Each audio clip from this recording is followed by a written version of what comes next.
Video. और जैसा कि मैंने आपको सुबह ही डिस्क्राइब किया था कि मेरी जो सेकेंड वीडियो होगी वो रियल टाइम आरटीपीसीआर पर होगी। रियल टाइम आरटीपीसीआर जो कोरोना वायरस के केसेस को डिटेक्शन करने के लिए टेक्निक यूज़ की जा रही है और वो रिलायबल भी मानी जा रही है, वो रियल टाइम आरटीपीसीआर है। जैसा कि नाम ही शो कर रहा है कि रियल टाइम आरटीपीसीआर मतलब real time reverse transcription polymerase chain reaction. मैं आपको एक छोटी सी बात बताना चाहूँगी कि जब डीएनए का एम्प्लीफिकेशन होता है, लेकिन वो एम्प्लीफिकेशन इन वीवो हो रहा है, मतलब हमारी बॉडी के अंदर हो रहा है, that means it is replication. लेकिन जब वो इन विट्रो हो रहा है, कहीं बाहर लैब में हो रहा है एम्प्लीफिकेशन, तो वो आपका पॉलीमरेज चेन रिएक्शन कहलाता है। तो सबसे पहली बात आती है कि कोई भी साइंस का फिनोमिना उठाकर देख लो कि वो उसका फंक्शन क्या है। Function main most important thing होता है। तो इसका भी जो पॉलीमरेज चेन रिएक्शन है, आखिर इसकी जरूरत क्यों पड़ती है? I am just talking about polymerase chain reaction, not RTPCR, not real time RTPCR. तो पॉलीमरेज चेन रिएक्शन जो होता है, सपोज करिए मैंने किसी का खून कर दिया, अब मैं वहाँ से भाग गई, लेकिन मेरा माइन्यूट क्वांटिटी का ब्लड सैंपल वहीं पे पड़ा है गया। अब वो लोग क्या करेंगे, जिसका खून हुआ है उसका तो अलग फाइंड आउट करके रख लेंगे, लेकिन वहाँ पे उन्हें दूसरा डीएनए सैंपल मिला है, दूसरा ब्लड का सैंपल मिला है, उसको वहाँ से निकालेंगे। तो वहाँ से लेने के बाद वहाँ से वो जब जेनेटिक मटेरियल निकालेंगे तो वो जेनेटिक मटेरियल बहुत माइन्यूट क्वांटिटी में होगा। तो अब वहाँ पे जो फॉरेंसिक लैब में बैठे हुए साइंटिस्ट हैं या फिर जो लोग हैं जो वहाँ पे फाइंड आउट करेंगे उस टेस्ट को, तो अगर गलती से वो एक्सपेरिमेंट गलत हो गया, क्योंकि जेनेटिक मटेरियल बहुत लिमिटेड क्वांटिटी में है उनके पास, अगर वो जेनेटिक मटेरियल बेकार हो गया तो फिर वो आगे कैसे मुझे फाइंड आउट कर पाएंगे, कैसे रियल क्रिमिनल तक पहुंच पाएंगे, मुझे कभी भी नहीं ढूंढ पाएंगे अगर वो सैंपल बेकार हो गया, क्योंकि उनके पास बहुत कम क्वांटिटी का सैंपल था और वो बेकार हो गया किसी एक्सपेरिमेंट में। इसलिए हम पॉलीमरेज चेन रिएक्शन को टेक्निक को यूज़ करते हैं ताकि हम ज़्यादा से ज़्यादा कॉपीज़ बनाकर पहले रख लेते हैं, फिर आराम से एक्सपेरिमेंट करते हैं, फिर कोई डर नहीं होता आपको कि आपका सैंपल बेकार हो भी जाए। अब मैं आती हूँ रियल टाइम आरटीपीसीआर की तरफ। तो रियल टाइम आरटीपीसीआर की जब हम बात करते हैं तो रियल टाइम आरटीपीसीआर मतलब रिवर्स ट्रांसक्रिप्शन। इसमें तीन मेन चीज़ें होती हैं। सबसे पहले आपका जो कोविड-19 है वो एक वायरस है, तो उसका जेनेटिक मटेरियल ऑब्वियस सी बात है वो आरएनए होगा। तो रिवर्स ट्रांसक्रिप्शन प्रोसेस से सबसे पहले उसको हम आरएनए को सीडीएनए कॉम्प्लीमेंट्री डीएनए में कन्वर्ट करेंगे रिवर्स ट्रांसक्रिप्टेज एंजाइम के थ्रू। सेकेंड जो स्टेप होगा वो इसमें इसकी कॉपीज को एम्पलीफाई कर लेंगे ताकि सैंपल हमारे पास रहे।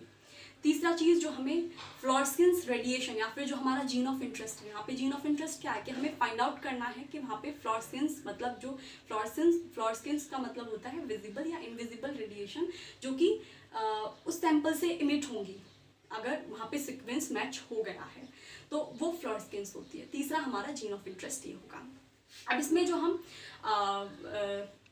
दो तरीके की चीज़ें यूज़ करते हैं मेनली, जो आपका रियल टाइम आरटीपीसीआर है वो दो तरीके से परफॉर्म किया जाता है। एक तो होता है नॉन स्पेसिफिक मेथड, और जो नॉन स्पेसिफिक मेथड होगा वो हमेशा डाई बेस्ड मेथड होगा, मतलब आप एक डाई यूज़ करेंगे उसमें, राइट। एंड जो सेकेंड मेथड होता है वो होता है स्पेसिफिक मेथड। स्पेसिफिक मेथड क्यों कह रहे हैं? क्योंकि हम इसमें टैगमैन प्रोब यूज़ करते हैं। टैगमैन याद आया होगा कुछ, मैंने आपको पीसीआर लास्ट क्लास में मैंने आपको जब बायोटेक का सेशन था तो मैंने आपको पीसीआर समझाया था। पीसीआर में टैगमैन, अब आपको पता होगा कि डीएनए के डीनेचुरेशन होने में और प्रोटीन के डीनेचुरेशन होने में एक अंतर होता है। जब डीएनए का डीनेचुरेशन होता है तो फिर आसानी से फिर हम उसको रीनेचर कर सकते हैं इजीली, मतलब जब हाई टेम्परेचर हुआ तो डीएनए डीनेचर हो जाएगा, लेकिन जब टेम्परेचर कूलिंग पे आ जाएगा, मतलब टेम्परेचर थोड़ा लो होगा, तो वो फिर से रीनेचर हो जाएगा। लेकिन it will not happen in case of proteins. जैसे आपने अंडा लिया, अंडे का आपने ऑमलेट बनाया, क्या आप ऑमलेट से फिर से अंडा बना सकते हैं? नहीं, क्योंकि वो प्रोटीन है। तो टैगमैन जो प्रोब्स हैं वो थर्मस एक्वेटिकस से हैं, जो वहाँ पर हम एंजाइम यूज़ करते हैं। थर्मस एक्वेटिकस वो बैक्टीरिया है जो कि हॉट स्प्रिंग में रहता है। अब आप हॉट स्प्रिंग वगैरह जैसी जगहों पर रहेगा तो वहाँ का टेम्परेचर बहुत हाई होता है, तो उनका जो प्रोटीन होते हैं उनके जो मॉडिफिकेशन हैं वो इतने अच्छे हो जाते हैं कि वो हाई टेम्परेचर को भी रेजिस्ट कर सकते हैं। इसलिए हम यहाँ पर टैगमैन प्रोब्स यूज़ करते हैं, थर्मस एक्वेटिकस बैक्टीरिया से बनी हुई प्रोब्स। अब पहला जो मेथड है जो मैंने आपको बताया वो है non specific method. Non specific method जो डाई के बेस पर होता है। सपोज करिए सबसे पहले क्या होगा, यहाँ पे दो चीज़ें होती हैं। एक तो सबसे पहले हमने क्या किया कि आरएनए को हमने सबसे पहले cDNA में कन्वर्ट कर लेंगे। जब हमने कॉम्प्लीमेंट्री डीएनए में इसको कन्वर्ट कर लिया तो 5' एंड 3' बन जाएगा। 5 प्राइम एंड पर आकर वो फ्लोरेस्केंट डाई जो होगी, जो डाई हम इसमें यूज कर रहे हैं उस कोरोना वायरस को डिटेक्ट करने के लिए, वो 5 प्राइम एंड पर आकर अटैच होगी और 3 प्राइम एंड पर क्वेंचर लगेगा।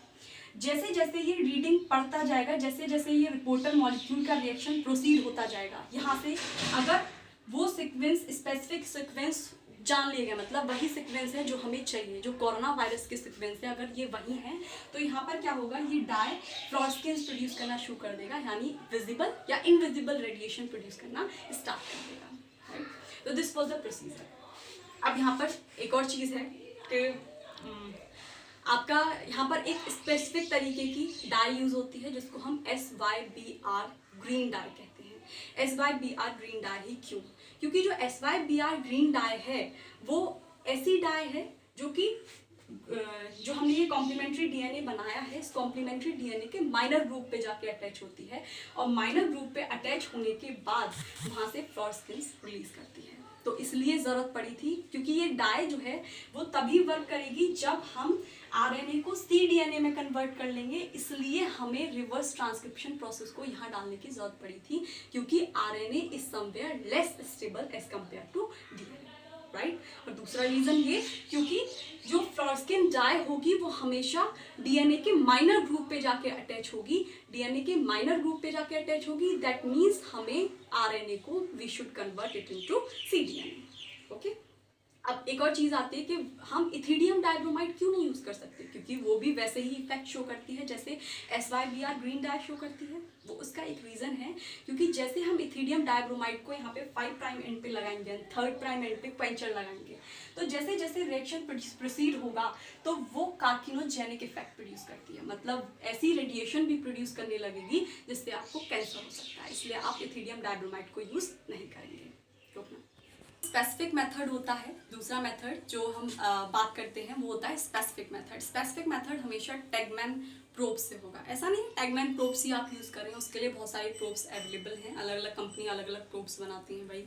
तो जैसे मॉलिकुलर बेकन प्रोब्स आप यूज़ कर सकते हैं, फ्रेट हाइब्रिडाइजेशन प्रोब्स आप यूज़ कर सकते हैं, आप स्कॉर्पियन प्राइमर्स यूज़ कर सकते हैं, या फिर आप सबसे ज़्यादा जो यूज़ होता है वो मेनली टैगमैन प्रोब्स ही यूज़ होते हैं। जैसे PCR रिएक्शन में थर्मस एक्विटिकस से बनाया हुआ टैग पॉलीमरेज यूज़ होता है। तो ये था आपका जो स्पेसिफिक मेथड होता है जो प्रोब पर बेस्ड होता है। मेनली इसमें एक और चीज़ होती है कि व्हाट इज़ प्रोब। प्रोब जो होता है वो 10 से 30 बेस पेयर लंबा, 10 से 30 बेस पेयर लंबा एक ऑलिगोन्यूक्लियोटाइड सीक्वेंस होता है, जो कि जब हम न्यूक्लिक एसिड सैंपल में उसको डालेंगे तो वो अपनी कॉम्प्लीमेंट्री सीक्वेंसेस को आइडेंटिफाई करने का काम करता है। बिल्कुल वही जो कि हम कहाँ पर पढ़ते हैं, सेकेंड स्टेप में पढ़ते हैं एक्सटेंशन में, पॉलीमरेज चेन रिएक्शन के। पहला step denaturation, second one is extension, third one was angling. तो सेकेंड स्टेप एक्सटेंशन में हम उसको पढ़ते हैं। नाउ वीडियो ज़्यादा लंबा हो रहा है तो रियल टाइम PCR एक शॉर्ट में मैं आपको गिस्ट देना चाहूँगी कि रियल टाइम PCR जो है वो 2 तरीके से किया जाता है, इंटरकलेटिंग डाई बेस्ड मेथड से and second one is hydrolysis probe based method से। जो इंटरकलेटिंग डाई बेस्ड मेथड है उसमें फ्लोरेस्केंट डाई यूज़ करते हैं। Fluorescent dye mainly SYBR green dye use करते हैं, नॉट इथिडियम डाइब्रोमाइड, क्योंकि इथिडियम डाइब्रोमाइड कहीं ना कहीं कार्सिनोजेनिक इफेक्ट प्रोड्यूस करेगी। हाइड्रोलाइसिस प्रोब बेस्ड मेथड में सीक्वेंस स्पेसिफिक प्रोब्स यूज़ करेंगे। सीक्वेंस स्पेसिफिक प्रोब्स यूज़ करेंगे, वो अलग अलग तरीके की मैंने आपको बताई दी है कि लीनियर प्रोब भी हो सकती है, मॉलिकुलर बेकन भी यूज़ कर सकते हैं, फ्रेट हाइब्रिडाइजेशन प्राइमर्स भी आप यूज़ कर सकते हैं। And last but not the least, I think application मुझे आपको बता देनी चाहिए। ड्रग में बहुत ज़्यादा एप्लीकेशन है रियल टाइम RT-PCR की, और आपकी जो DNA के डैमेज जो होता है, अगर DNA में कोई डैमेज हो रहा है तो उसके मेजरमेंट को कि कितने रेट से हो रहा है उसको भी फाइंड आउट करने में ये काफ़ी हेल्प करता है। क्वांटिटेटिव mRNA एक्सप्रेशन में बहुत बड़ा रोल RT-PCR प्ले करता है। तो this was the second video, और अगली वीडियो जो होगी मेरी वो एलिसा टेस्ट के लिए है। एलिसा टेस्ट जो कि नेशनल इंस्टीट्यूट ऑफ वायरोलॉजी ने दिया है, लेकिन वो क्यों रिलायबल प्रूफ नहीं हुआ, आखिर क्यों विश्वसनीय नहीं है, तो देखते हैं अगली वीडियो में। Thank you so much.